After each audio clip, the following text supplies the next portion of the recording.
AdoramaTV presents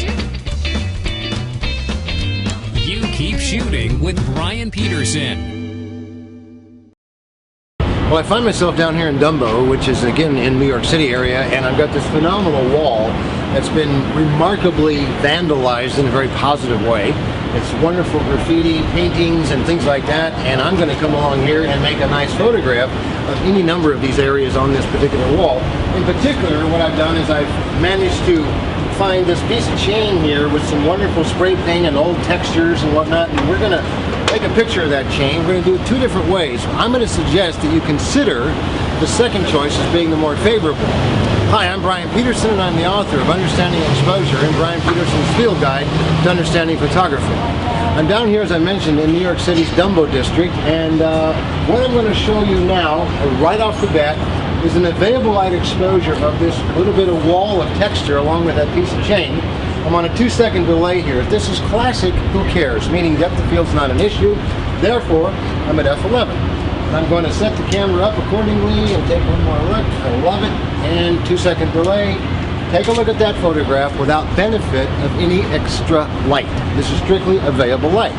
Now, for those of you using flash, which is what I'm about to do here, we have to keep one thing in mind, and that is determine, is the flash going to be primary or is it going to be supplementary? In this case, it's going to be primary. I'm going to use a somewhat of an amber color gel here to replicate sunlight itself, that being warm sunlight. And in order to make sure that I get a good exposure on this, I need to kill the ambient light. That simply means that the exposure that you're looking at on the screen right now, without benefit of any flash, is f11 at 1/10 of a second. Kill the ambient simply means I have to go to at least 2.5 to 3 stops underexposed. f11 at 1/20th is 1 stop. f11 at 1/40th is 2 stops, and f11 at 1/80th of a second is 3 stops. So not surprising, I'm going to go to 1/80th of a second, and there it is at 1/80th right now.